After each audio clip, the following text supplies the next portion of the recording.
Hey, j'espère que vous allez bien. Dans cette vidéo, j'avais envie de vous parler des moments les plus gênants que j'ai pu avoir. Donc c'est un peu comme une sorte de story time mais avec plusieurs éléments dedans. On va commencer, je vais être par ordre chronologique. Donc le tout premier s'est passé en primaire. Donc vous savez, en primaire, on fait des sorties scolaires à but culturel.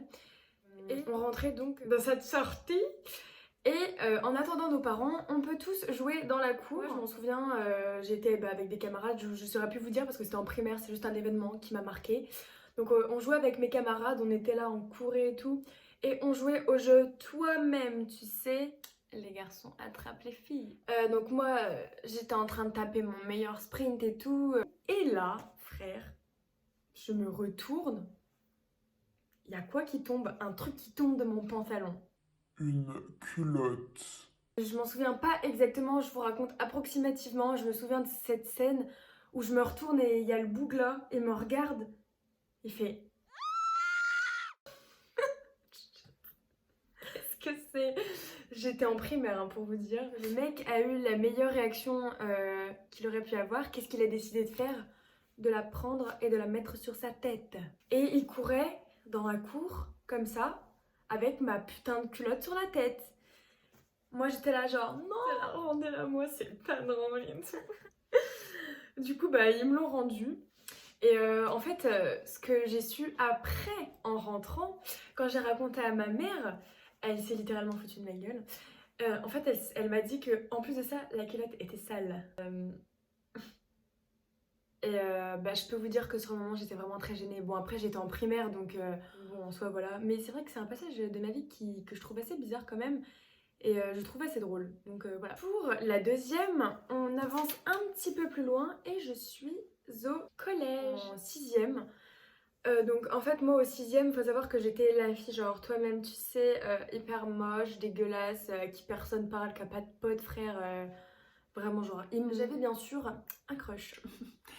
Et ce crush, je l'ai dégoté dans une autre classe et c'était genre le mec trop populaire, toi-même, tu sais, genre de la sixième, t'as vu le mec qui sortait avec des quatrièmes et tout.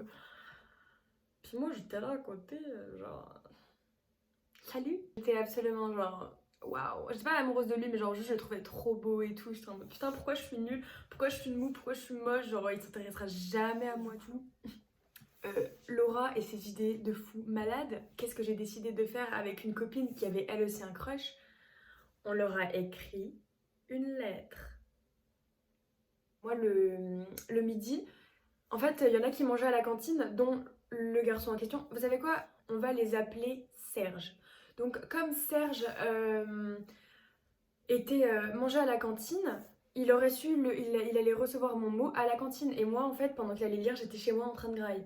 Donc, je suis rentrée chez moi, au collège, et là, je vois tout le monde qui me dit ah, t'as envoyé une lettre, il y a tout le monde qui t'attend et tout, viens et tout. Dans mes souvenirs, j'ai confié la lettre à une amie qui était censée lui donner. Du coup, j'arrive dans le collège, je suis le genre de meuf hyper timide, au moindre truc où il y a du monde, je vais devenir genre rouge écarlate. Une vague de petits prépubères sur moi comme ça qui arrivent et qui font c'est toi qui kiffe Serge, c'est toi qui es amoureuse de Serge, c'est toi qui trouve beau Serge et tout. Et j'étais en mode et moi j'étais mais tétanisée frère, j'étais tétanisée. Il y avait des gens du collège, je leur avais jamais parlé, ils étaient là à me demander tu kiffes Serge, j'étais là genre oh my god.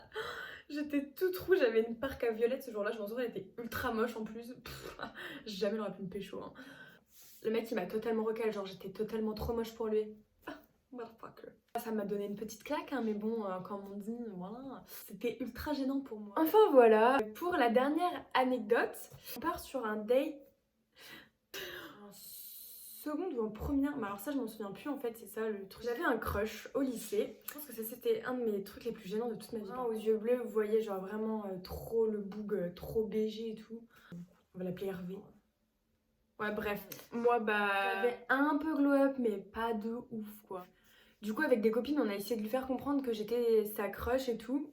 Et figurez-vous qu'il a été réceptif. On a commencé à se parler et vint les moments des premiers rendez-vous. Oh my god. Du coup, on s'était donné rendez-vous dans un parc. Je m'en souviens, je m'étais acheté des nouvelles chaussures, c'était des Nike et tout, genre trop stylé. Et on s'était donné rendez-vous sur un banc. Et on commençait à parler et tout, il n'y avait pas trop de blanc. Et là, je sais pas, d'un coup, il y a eu un blanc, frère. On était sur le banc, l'un à côté de l'autre. Genre, je sais pas, j'étais en train de penser, je regardais mes baskets. Là, je le regarde, je regarde mes baskets. Et là, je lui demande la question de merde. Est-ce que t'es monocouille? Alors, je vous avoue que sur le moment, je sais pas. Je sais pas pourquoi le mec, je le connaissais pas, hein. Je pense que c'est une question que je me poserai toujours, c'est pourquoi je lui ai demandé ça. Je peux vous jurer que la phrase, elle est sortie, mais toute seule. Deux ou deux. Je sais pas du tout, j'avoue que je n'osais même pas le regarder. Le pire, c'est sa question, c'est sa réponse. Le mec me dit « Oh bah non, elle fonctionne très bien. » Mais super, je suis heureuse de le savoir. Et moi, bien sûr, qu'est-ce que je vais répondre? Ah ouais, c'est cool.